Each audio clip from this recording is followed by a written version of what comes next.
Welcome to the Sword the Trowel, a podcast of Founders Ministries. Founders Ministries exists for the recovery of the gospel and the reformation of churches. I'm Jared Longshore. And I'm Tom Ascol. Thanks so much for listening to the Sword the Trowel today. Very happy to have you with us. And big thank you to our Founders Alliance members. We are grateful for your monthly support and encouragement. And we hope that you are greatly benefited by the partnership that we're engaged in and by the resources that come to many of you by being a part of the fam. If you're not, then you can go to founders.org and discover what it means to join the fam. We've got exciting things going on here at Founders Ministries. One is the Institute of Public Theology, recently launched with applications opening in the month of April. And so if you keep your eye out on social media, if you keep your eye out at founders.org, you will see the application process opening up for the Institute of Public Theology. We're very excited about all that God's doing with that initiative. Yeah, I'm looking forward to our classes getting going in the fall. And in fact, we have a guest today who's been really instrumental in helping me to frame thoughts and been a great encouragement to us as we have conceived this idea and are trying to bring it to fruition. So today we have Dr. Everett Piper with us. He is the past president of the Oklahoma Wesleyan University. He served there for 17 years. And while serving there, he put that school on the map. He took a really good stand about truth and righteousness, drew some lines in the sand, refused to cross over them, and basically was willing to say to folks, look, if you don't care about truth, if you don't care about these issues that we are committed to, this isn't the school for you. And so, Dr. Piper, thank you so much for being with us today. We want to just talk with you about some of your own journey, some of your thoughts. You have written regularly columns. I think it's the Washington Times. Is that right? You have a weekly column in the Washington Times? Yeah, and you also have a podcast called The Rebellion. Love that name. And he's got a book that many of you will already be aware of called Not a Daycare. And then he's got a new book called Growing Up, right? Yeah, so... Well, actually, Grow Up. Grow Up. So Everett, thanks for being here with us. It's a joy and an honor to have you on the Sword and the Trowel. Tom, thanks for having me on. I'm honored, very appreciative for your podcast and what you all do. And I'm very humbled that you all have asked me to join you today. So thanks. Well, it's our privilege. Let's start off by just talking about what happened. I think it was 2015.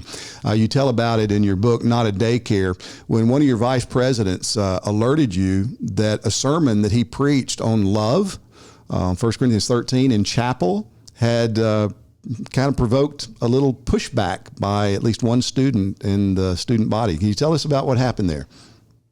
Yeah, I'd be honored to. I should have in the introduction explained why I look the way I look right now. Your listeners are probably wondering, who in the world is this guy? As you know, in our pre-interview discussion, just before we went public with this, I was out taking care of horses before we engaged in this. And you graciously gave me the latitude to come on looking like a redneck Okie rather than a college president. So thank you. Well, yeah, we feel right at home with that look. So glad that you're a part of it. All right, the story of Not a Daycare. It's 5 years old now. It was 2015. It was Thanksgiving week.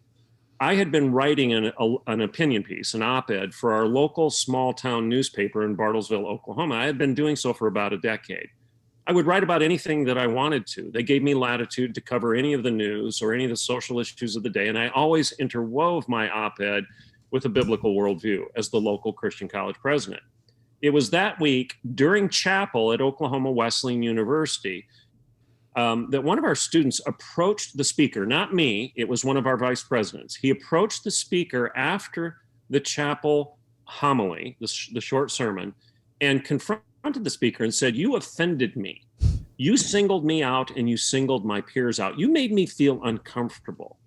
And as the chapel speaker was describing this situation to me, because I didn't happen to be there that day, he was giving me a heads up. And I responded to the speaker, my vice president. I said, "Well, what was your topic? Why was the kid so offended?"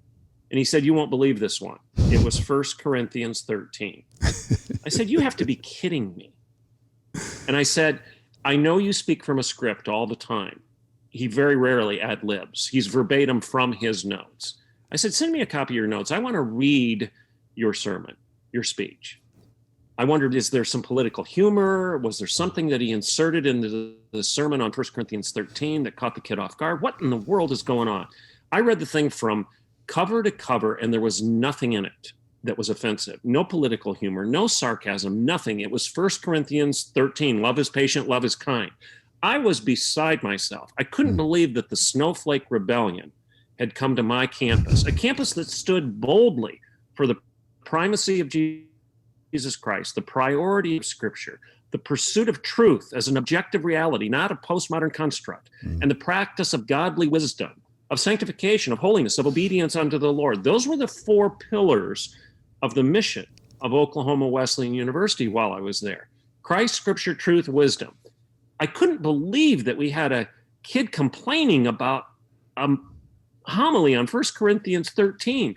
So my op-ed in the paper that week was on this issue. And I basically said in 800 words or so, if you expect to be coddled rather than confronted, go someplace else. This is not a place where we're going to make you feel comfortable. We're going to challenge your character. That's what the university is supposed to do. And then I concluded after my bit of a rant by saying, this is a university. It is not a daycare. And that was the end of my commentary. Well, generally, when I wrote for the local small town newspaper back then, 5 people would read it and 3 people would care. But something happened that week. Somebody got a hold of that op-ed and sent it to Glenn Beck. I still don't know who or how. But on Thanksgiving morning, while I'm going about our Thanksgiving routine, I noticed that my social media is going crazy and that 35,000 people had clicked on that story. And then I found out that Glenn Beck had posted it, and that was why. By 2:00 in the afternoon on Thanksgiving Day, it was up to 75 and 80,000 people had clicked on that story. At the end of 2 weeks, 3.5 million people. And Fox and Friends and Drudge and Dare and NBC Today and ABC News and Bill O'Reilly and Tucker Carlson, and it sounds like I'm name dropping, but the list went on and on and on of people that were saying, finally a college president called this what it is. It's nonsense. This is the antithesis of academic freedom. This is ideological fascism, where the students are saying, don't challenge us with anything that makes us feel uncomfortable. So I had my 15 minutes of fame because I said, a university is not supposed to be a safe place. It's supposed to be a place where you learn. It's surprising that it would happen with 1 Corinthians 13. It's not like you were doing Elijah and the prophets of Baal. I wonder how that would have been received. The least offensive passage of all of the Bible, you could argue, is what this kid chose to be offended over. And that is the poster child of this problem. You know, it's fascinating. I've reread that op-ed that you wrote. It's in your book. And in there you say our culture has actually taught students to be this self-absorbed and narcissistic. Anytime their feelings are hurt, they are the victims. And anyone who dares to challenge them and thus makes them feel bad about themselves is a hater, a bigot, an oppressor, and a victimizer. You know, I'm just stunned with the contrast between that type of honest speech, which is really loving, because if a person is wrapped up in this way of thinking about the world, he is headed for a very sad life. And in love, to speak the truth about that, the contrast with how you responded to this versus the way we see administrators in colleges and universities and seminaries responding today. And I praise God for your willingness to speak simply, boldly, clearly, according to Scripture. What do you attribute so much of the environment on our college and university campuses too? What's happened? Why are administrators afraid to do and say what you've said and done? There's so many different paths we could go down in answering that question. So let me just try to stick on one or two of those trails. Number one, postmodernity. The postmodern mind is a mind that fixates on opinions rather than facts. I've said many times that while I was a university president, I never gave anyone a diploma in opinions. I didn't celebrate their opinion on graduation day. I didn't say, congratulations, you've got a degree in opinions. That would have been absurd. I expected them to have learned something, to attain some measure of understanding of the truths of their relative disciplines, biology, physiology, marketing, accounting. I mean, these are majors in the university level because they allow you to major, to focus on the pursuit of truth within that given discipline. And if I would have patted the student on the back when he marched across the stage to get his diploma and said, hey, good for you, you got a degree in opinions, he rightfully would have thought I'd lost my mind and that he wasted his money. That is a summary of what the postmodern mindset is. We celebrate opinions and feelings while we diminish the objective reality of the world, the self-evident truths that are endowed to us by our Creator, and we elevate feelings over facts, to paraphrase Ben Shapiro. So the first path I would go down in answering your question is, this is postmodernity. And the Christian Academy has even bought the lie. Yeah. We've bought the lie. Intersectionality, critical race theory, the Snowflake Rebellion, elevating feelings and opinions over facts. This is all part and parcel of the same broken worldview. And it's also the confusion, to play off of your question, it's the confusion of love and tolerance. I was on the O'Reilly Factor once, and we got onto this issue of tolerance. And I responded to Bill O'Reilly by asking this question. Mr. O'Reilly, on your anniversary, did you send your wife an I tolerate you card? And he looked at me blankly, like, what are you talking about? I interrupted the silence and I said, you probably didn't, because had you done so, it wouldn't have ended well. And the reason, Mr. O'Reilly, is this. Tolerance is an inferior virtue. Tolerance says, I don't love you. I don't even necessarily like you, but I'll tolerate you. Whereas Christian charity, love, says, I like you enough, I love you enough to stand in your way and say, stop. Tolerance is an inferior virtue. Love is a superior virtue. That's why we don't celebrate tolerance on our anniversary or on Valentine's Day.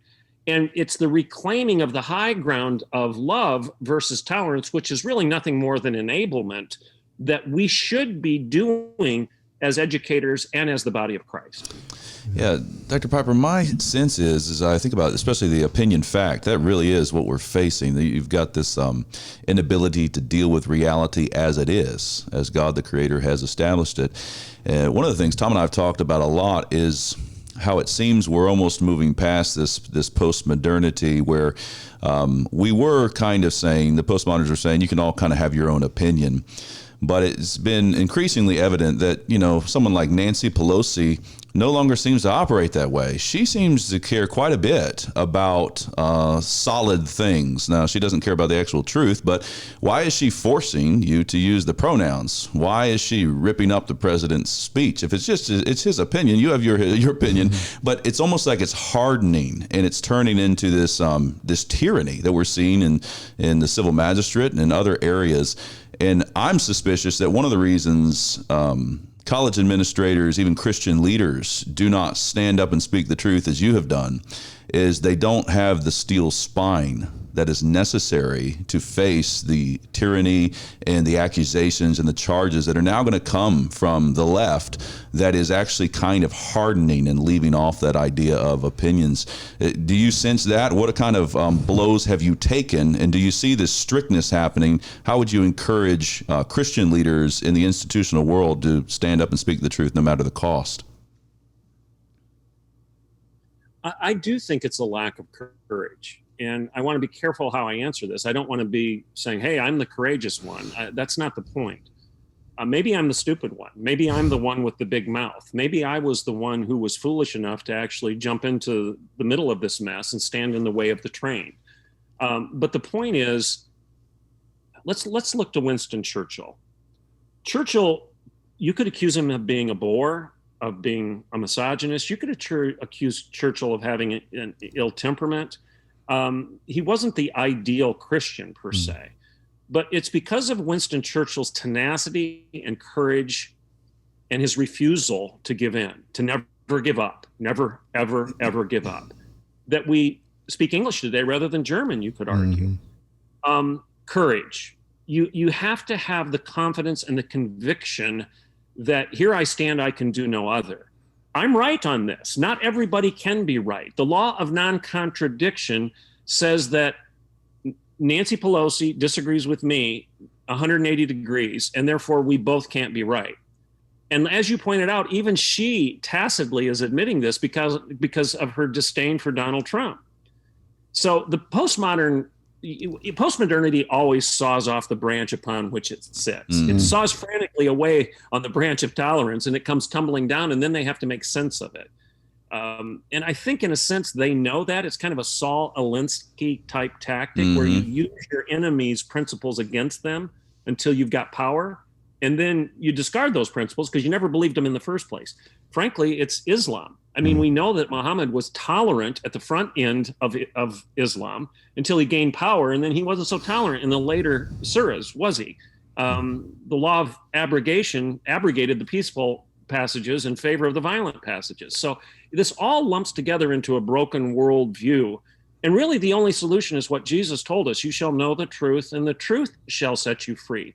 When you abandoned the concept of objectivity, of truth, of self-evident truths, of natural law, of common sense, of biblical revelation, when we abandon all of those rock-solid foundations for a free society and for the dignity of the human being, we don't have much left but power, because the principles have been discarded on this altar of postmodernity. Yeah, you know, it's fascinating. The battle always is for the dictionary.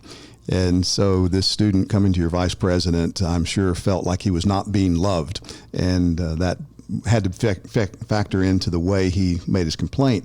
And yet God's the one who defines love. Their love rejoices in truth, 1 Corinthians 13 says. And so you can't really love someone if you are not rejoicing in truth, if you're holding the truth back from them. I love this line in your book, Not a Daycare. On your chapter about leadership in our universities, you say, our university leaders and faculty need to grow a spine. Our times demand it. We have too many learned cowards lining once hallowed halls of learning. Fewer and fewer voices have the courage to stand and speak the truth and simply say, I disagree. And what I've seen happen, I think I saw it with Trump. You know, everybody hated Trump because he wasn't nice. He wasn't, he didn't speak well, or he was vulgar in ways. And all those things are condemnable, and we can certainly have conversations about them. But the things he stood for, the things he did, the things he stood against were in many respects, even surprisingly so to some of us, right and good and true. And listening to what you just said, I'm reminded of that old Billy Joel song, you know, you may be right, I may be crazy, but I just might be the lunatic you're looking for. And I think sometimes we find ourselves in that situation today. And yet, again, it seems like we have so many in leadership that are just kowtowing to the spirit of the age and unwilling to stand up and say, no, this is what is true and this is what is false.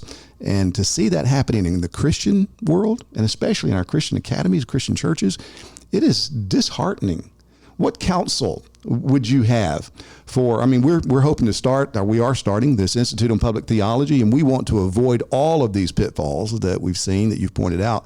What counsel would you have for administrators and for professors that are seeking to chart a course contrary to the spirit of the age? Well, you quoted the great theologian Billy Joel. May I presume to quote the great theologian that was a generation before him, Billy Preston, and that is, nothing from nothing breeds nothing. You got to have something if you want to be with me. All joking aside, that old song of the 60s from Billy Preston is actually very insightful. Nothing from nothing leads to nothing. You have to have something. You have to have something if you want to do anything. And again, the collapse of the academy, the ivory tower, that supposedly stands for the pursuit of truth because it has elevated feelings over facts, has led to institutions even like Berkeley. Okay, Berkeley fancies itself as the what? The birthplace of the free speech movement.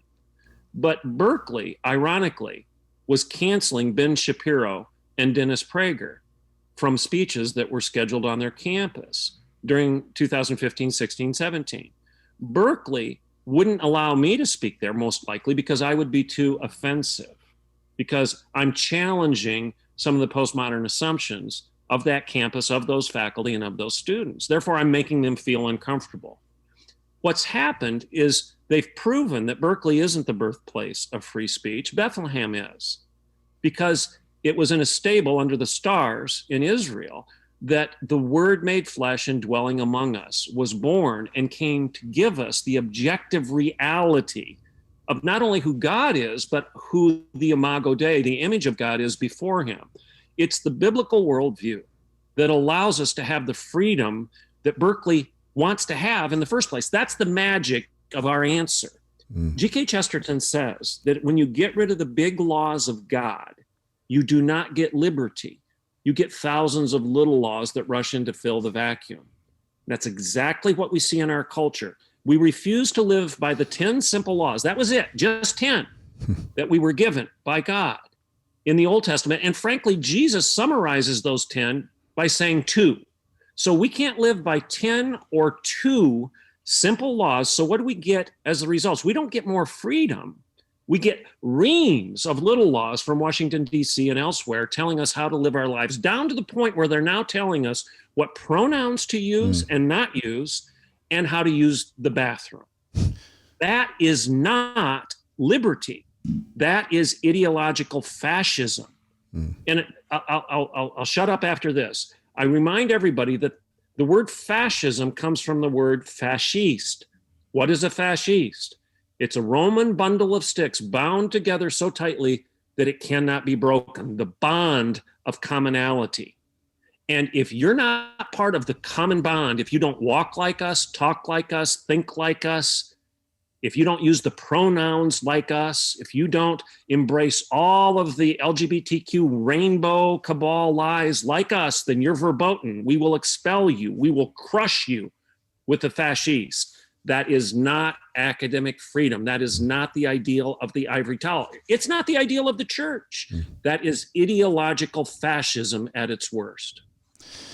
Dr. Piper, one of the things that's been concerning to me is, as you mentioned, Berkeley is not the birthplace of freedom of speech, but Bethlehem is. And yet, in evangelical America today, we see many that don't even have to be commanded by the civil authority to use the pronouns, but they're willing to use them themselves. They're willing to police their own speech. They actually don't need a civil authority to do it. And the church in America really does need to grow up. And so I'm excited about your book here, and I know that you'll be speaking about this book on a variety of platforms in the future, but we want to let our listeners know that you heard it here first. You heard about Dr. Everett Piper's book, Grow Up, here at the Sword and the Trowel first. I would love to hear more about this, how we all need to grow up. The subtitle, Life Isn't Safe, but It's Good. And then with particular applications to the evangelical church and its leaders in America, in what ways do they need this book that you have written? Well, again, I'm going to hold up the cover here real quick. It will be released on April 13th, and the subtitle is probably the point in answering your question. Where does that come from? Life isn't safe, but it's good. Well, for those that know the Chronicles of Narnia and C.S. Lewis, I'm taking this from The Lion, the Witch, and the Wardrobe. The first time the children enter the magic of Narnia, they're confused, they don't know who they are, and they're down by the river in the beaver den talking to Mr. and Mrs. Beaver. And they hear from the beavers that Aslan is on the loose. The son of the emperor beyond the sea is on the loose, and that winter is starting to melt, and spring is a bloom because of Aslan. The children turn to Mr. and Mrs. Beaver and they ask, well, who is Aslan? The beavers explain to them who he is, and the children say, well, is he safe? And Mr. Beaver says, well, of course not. Of course not. Aslan is not safe, but he's good. Now let's paraphrase that. Let's use the Piper paraphrase here. The great lion of Jesus Christ is not safe. Wasn't supposed to be, is not safe, but he's good. There's a difference between safety and goodness. The great lion of the ivory tower is not safe, but it's good. The great lion of the church is not supposed to be safe, but it's good. There's a huge difference in life between safety and goodness.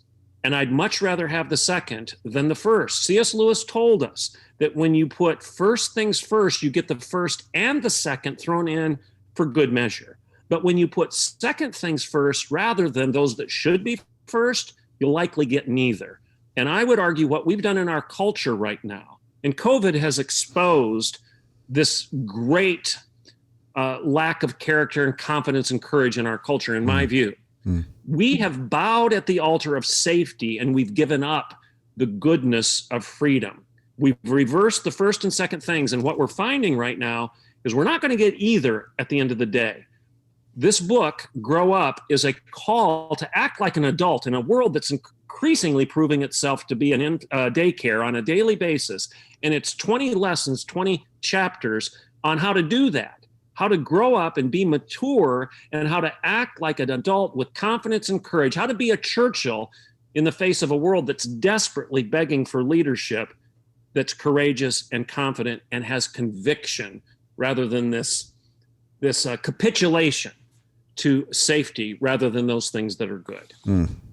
That sounds wonderful. Look forward to seeing that book and distributing it as well, recommending it. We again just learned so much from you and are so grateful for your friendship and your stand and your experience that you have in the academic world, as well as just trying to help Christians think rightly about what's going on in the culture around us today.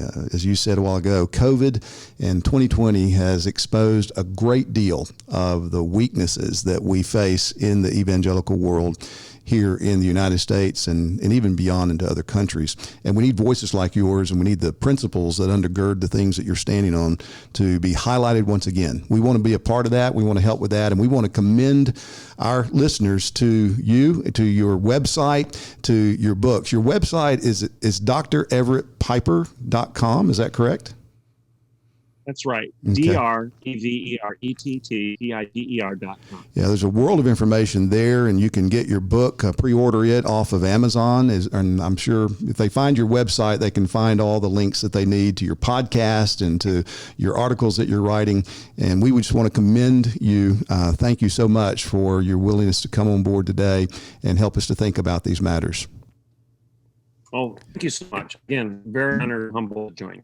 Yeah, as we close up here, Dr. Piper, I'd love to hear you talk a little bit more about 2020 and how our lack of courage has been exposed. And so if you wouldn't mind, would you stay around for just a few minutes? We have our armory, and we would love to talk to you for about 10 minutes there. And if you're part of the fam, you can get access to that armory.